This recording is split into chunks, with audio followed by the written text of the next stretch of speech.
begin by stating that I have quite a lot of occult videos planned, so commenting on The Sims New is just not like really a thing that my channel is gonna do. But this is kind of big, and I recently made that video about The Sims 2, so I really wanted to talk about what is happening with the Sims franchise as a whole, and why I think that EA is honestly trying to kill it without realizing that that is what they're doing. You know how they used to have like a perfectly good SimCity franchise, and then they came to like the last SimCity that they made in 2013, and that did not work out for them, and then they shut down the whole franchise? I think that they're gonna do the same thing in here, except a bit more slowly and without actually thinking through that that's what they're doing. Because recently, once again, this is not a Sims channel. I don't tend to talk about the Sims news. That green background doesn't even suit me, but it's a lot better than you staring at my great wall. Well, recently, this is something that I keep up with, okay? And this is my pattern of speech. It goes absolutely everywhere. Recently, as in yesterday, EA kind of announced that they're not gonna be doing The Sims 5. And boy, if you ask me, that is a mistake. First of all, before I get too excited and too erratic, and before my speech runs absolutely everywhere, which it had already done, let me just read you the article from Variety, or specifically the important bits.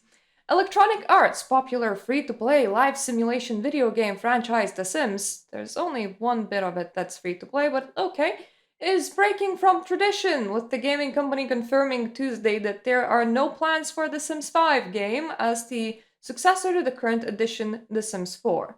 Instead, The Sims 4, now a 10-year-old title and the longest running installment in the franchise's 25-year history, will continue to receive updates and paid expansions. Additionally, the Sims team will be launching new offering that will include a multiplayer game and partner with some Sims players to sell their own custom in-game content through the EA store as creator kits. Now, when they say multiplayer game, they're talking about Project Rene, which is, I think EA is trying to do The Sims Online again, but with like The Sims 4 as the base, except that it's not really gonna be something that's coming to The Sims 4, it's gonna be its standalone. So it's kind of gonna be run like an MMO. The Sims Online did not live very long. That is not really a replacement for your main franchise title, but that is something that you can run on the side. Like, Elder Scrolls shouldn't stop being Elder Scrolls, but Elder Scrolls Online is there as an offering on the side. Though one thing that I think EA does not realize about running MMOs or multiplayer games, even if yours is social focused, is that the amount of content that you need to be providing to it to have people not leave. Like, live service game doesn't mean what they think live service games means. They offer expansions, game packs, and stuff packs for The Sims 4, but when it comes to a live service MMO game, what you normally expect is quarterly updates, incentives for people to be playing at the time, new shit to do, like new places to go to. Oftentimes, this is like given to players in a free to play style, with either the company making their money off like gacha mechanics, or you would like do an expansion and then like support the expansion cycle with free updates. You can't just like drop a piece of content like you can into a single player title. You need those players to be there all the time. I don't think that EA has thought through about running a multiplayer experience, especially when they're trying to sell that as a standalone game, but I don't also want to discourage them from doing it. The Sims 1 Online was a great experiment and probably quite a fun game to play, except that it didn't live very long because EA had shut down all of the online functionality because it wasn't all that profitable. So putting all your eggs into the MMO basket needs you to know what you're doing in the MMO basket to begin with. I don't think that they do, but that's neither here nor there. EA's vice president and general manager of the Sims franchise, Kate German, told Variety the main reason behind the decision to not publish a fifth edition of the game was the concern that players, there are more than 80 million worldwide per EA, would have to start all over again after decades worth of gameplay in existing The Sims 4. The way you think about it is, historically, the Sims franchise started with 1 and then 2 and 3 and 4. And they were seen as replacements for the previous products, German said. What we're really working with our community on is this new era of The Sims. We're not going to be working on replacement of previous projects, we're only going to be adding to our universe. With that, you'll see there are more ways to experience The Sims on different platforms, different ways to play, transmedia, and lots of great offerings within the universe. So, absolutely, we're continuing to support The Sims 4 more than ever. Still continue to deliver expansion packs and updates and fixes. But what is to say is the way we're going to do things going forward is a little different. And it's really exciting and it's really the most expansive iteration of The Sims yet. For clarity, when asked to specify if there will not be a The Sims 5, German said it's not The Sims 5 as a replacement for 4. What this means is that we will continue to bring HD simulation experience and what people would want from a 5, but it doesn't mean that we're going to start you over, reset all your progress, and really feel like you're going to lose all of that amazing play you put into 4, German said. I think as we think about the future of it, we want you to continue all of these families and generations. Those creations are your progress, your attachment. We don't want to reset your progress. And so it's not about as much of what the numbers are in games, but know that the future of the franchise looks more like keeping your progress, keeping things across titles, and really having an ongoing experience and not a start and stop experience between products.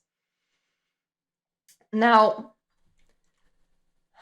every game that comes out has a planned life cycle. For games like Crusader Kings, that planned life cycle is something like 10 years. MMOs sometimes live on for far longer, looking at you, WoW, just reaching a respectable 20 in there. But even MMOs have really a struggle when you add too much content and have too many outdated systems that you can't change because you're not building from the ground up. The Sims 4 is not an MMO, it was a game, an iteration on life simulation going from 3 to 4 that was first built as like a online thing, like what they're now gonna be trying to do with Project Rene, but then converted to a 4 at the last minute. So it even started stripped of function with some really weird coding mishaps, such as the buy and build mode being like built as if it was meant to be server side rather than computer side, and there having to be a translator between all of these languages and all of these code issues that they had to mop up from just building the game wrong from the get-go. But even as an iteration, even when you do that, when you hack up like an online game and you make a life simulator out of it, its lifespan was intended to be what, 4 or 5 years? That's probably what the starting programmers were thinking about.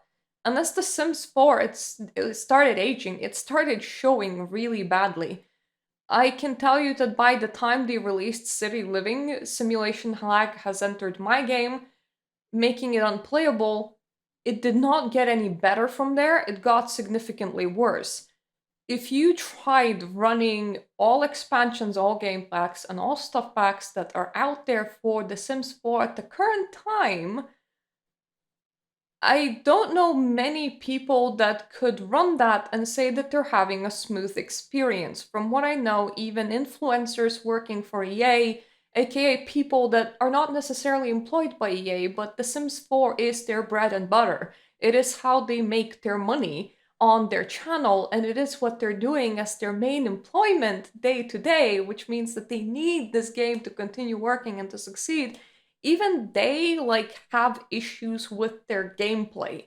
It is hard to even portray the gameplay as being polished through post processing, where you cut out all of the glitches and all of the issues and all of the pitfalls that the game is gonna have.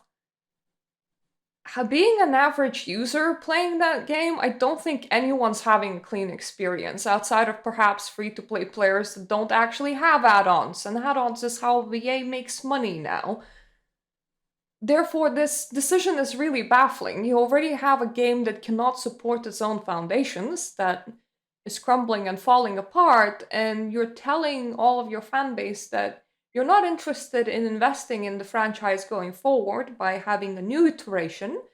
You will instead be continuously releasing more expansion packs for the iteration that can't feasibly support it. Therefore, your own fan base is not incentivized to buy. The last time I bought any actual like game packs or expansion packs or anything for The Sims 4 was Cats and Dogs. My game was too broken for me to justify going with the iteration further, even if I accepted its inherent limitations. But even if it wasn't too broken, we can just turn back and look at the inherent limitations. How many people are still clamoring for you to make open world EA like you did with the Sims 3 iteration? How many people want color wheels and cars and all of the other things that you said that you're not going to be providing because you cannot with this game as your foundation? This is your foundational code. You can't feasibly even overhaul it without destroying everyone's save file, which is something that you're trying to preserve. Even when companies want you to have some sort of reminisce about your old character, let's say you played Mass Effect 1 and then you transferred to Mass Effect 2, games tend to provide this thing called save transfer, where you will import your character from one game to the other. What that means is that the game has like flags for specific decisions that you made with that character, and it remakes your character in the new engine and the new graphics and the new everything. You can't really take a life simulator save file and do the same, and considering that EA said that they're not going to be making a fifth iteration, they're not going to be upgrading that foundation. They cannot. That is what there is. And everything that's built on top of that foundation has already been a leaning Pisa tower for a very long time and is already crumbling to the floor. And you're telling your fan base, we are interested in supporting your own attachment to your save files by not giving you a new game. We're interested in building this foundation that we can't possibly build upon, and this is where it ends. Please look forward to our multiplayer game on the side. Honestly, the only thing that this smells to me as is like a soft death. They have their cash cow, they can milk it for now. The cash cow is not very stable, they can't make the cash cow any more stable than it is. The cash cow is slowly collapsing. The descent among people and how many people are not playing their cash cow is kind of rising, with people just putting it down because they can't run it properly, or putting it down because keeping up with the 10 years of that iteration would be too expensive, or putting it down because game-breaking bugs, or putting it down because something else is out there that is better, considering that the current only competition for EA is EA itself with The Sims 3 and The Sims 2. What happens when EA gets actual competition?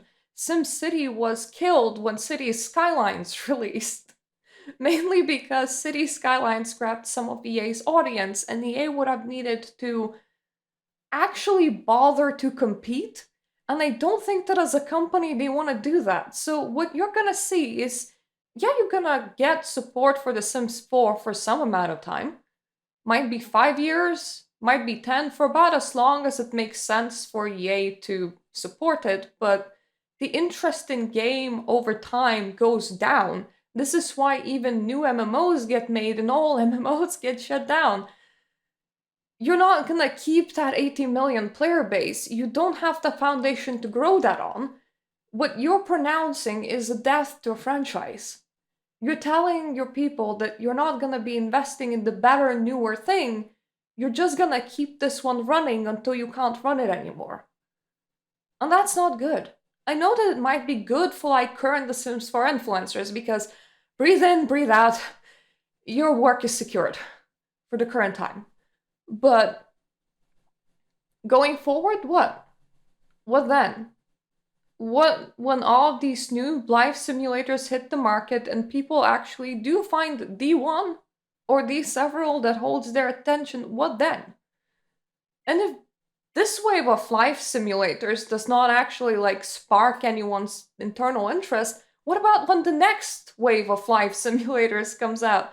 Come on, man, if you're speaking about putting another 10 years onto your 10-year project, there's gonna be changes in the industry. There's gonna be growth. There's gonna be competition. Your competition, the first wave of it, is about to release in 2025. I guarantee you, depending on that first wave, the second wave will probably happen. A whole bunch of spin offs will probably happen. What happened when Stardew Valley released? The whole indie market went crazy, and how many Stardew Valley likes are out there right now? And you only have so many people, so that audience starts dividing, that audience starts losing interest, that audience starts moving on to other things. Currently, the only other things are your own projects that are on the market. The Sims 3, and you already took down The Sims 2 and The Sims 1, but even those have like stable fan bases that never moved on anywhere besides that game for good reason, and you can't lure them forward. The people that you have right now, some of them are falling because of the buggy structure, some of them are falling because they're not satisfied with the game. You're not gonna build this up. There is nothing to build up anymore. All you're gonna get is a soft death. If you're the Sims fan and you're glad that your game is getting support, I don't think that you're looking at the long term picture nor what tends to happen in the industry. Realistically, this is the death of Sims. It is.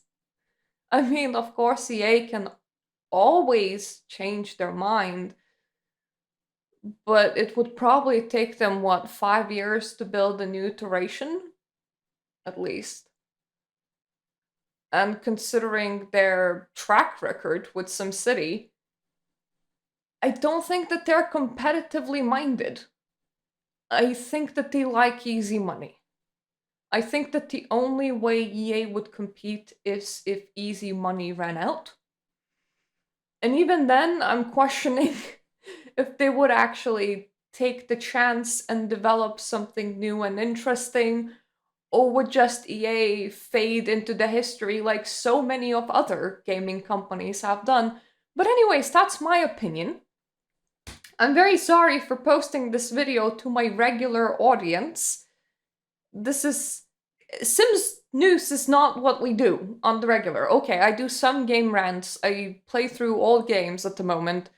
I do occult videos. Sims news is not something that I'm focused on. This is just a pretty big news, like a pretty big piece of news. Like, we ain't gonna continue the franchise. It's a pretty big piece of news. So I really needed to talk about it because this is something that related more to me than it is to my channel. But yeah, it's, I suppose, sad to see you go, but I kind of said goodbye to you Sims a while ago, outside of the really old iterations that I'm still playing. Hello, The Sims 1 and The Sims 2. You can probably still legally acquire The Sims 3, so if you want the game that's kind of hard to run and is pretty messy on its own, and you're gonna have to install quite a few community mods in order to get it to run, I recommend going there for the time being. I have tried looking for any kind of community fixes for The Sims 4, and community can't quite fix what EA has completely broken, so that wasn't an option for me. If you are interested in abandonware, I suggest trying The Sims 2. There is currently graphics fix and memory fix that are running around. I personally had to install the graphics fix to get my game running. Quite simply, the game checks off a text file what settings your graphics card should run on, and obviously anything past 2008 is not on there, and sometimes that can cause complete crashes at startup as it just loses its brain cells trying to figure out why your card is not on the list that it should be on. So graphics fixes that, and ever since I installed it, I didn't even need the memory patch. The memory patch just increases how much memory the game can use, I think from 2 gigs to 4 gigs. But ever since I installed the graphics fix, I could run The Sims 2 no problem, and it is truly the most stable of the Sims iterations that EA has released to date. The fact that they're building on an A, unstable piece of their iteration, and B, not really programmatically or feature impressive iteration. Like The Sims 3 was feature impressive, it was open world. You could go wherever you wanted. That impressed people. It had color wheels. That impressed people. It had a lot more body diversity. That impressed people. You are building on one of your most restrictive, unimpressive pieces of your franchise that is also the most unstable one. That is a decision that I can't even begin to comprehend in my mind outside of you really wanted to cash your cash cow in and walk away when it stops making you money. And honestly, we're not gonna make any more, and we're not gonna put any more developers' times into like building something groundbreaking from the ground up. It's really how you do it. You just let your last game fizzle out. It continues for as long as it can continue, and then when it stops continuing, it stops continuing. It's a slow death. It's the kind of death that, once again, MMO players tend to be most familiar with. And it is what awaits the great future of The Sims. Jesus Christ, how can you just throw in yet another franchise? How can you... I'm never gonna understand that. How can you sit on a gold mine that is IPs that belong to you and decide that you're actively not gonna work them? You're just gonna hoard them and keep them for forever because work would require work and investment, and you don't want to spend money. You just want to make some. It's pretty sad, honestly. That's what it is. Anyway, good luck to Project Rene. MMO projects are always really exciting, though they never live long, but it might be quite fun for a while. And I am gonna just be over here with all of the other life simulators that will come out and try to compete. And after wave 1 comes wave 2, and after wave 2 comes wave 3, and the whole genre spins back up again, and yeah, I see the coffin nails and EA doesn't. I suppose that bothers me a little, but it's a company, it's not a person. I'm sure they don't care. Anyway, thank you for my Patreon supporters for providing everyone with such wonderful rants, such as these, that nobody asked for. And that it's definitely gonna kind of be a one-off. Once again, I'm not here to cover The Sims news. If you want to watch like some gameplay of Draken and then probably Vampire the Masquerade Bloodlines and then probably Kane Legacy, I'm looking at Kane Legacy. There are a couple of other games that I'm looking at. If you're interested in like games at around 2000s mark and pre that, stick around. If you want to watch occult stuff, I also do witch stuff. Like stick around. And I rant about video games sometimes. It's not supposed to be part of a hobby, but it is today. So there's that. This is a very interesting channel. Like, I can't say that much logic has come into place in putting it together, but whatever's here is mine. So thank you for being here. And hopefully I'm gonna see you again somewhere at some point. Toodaloo.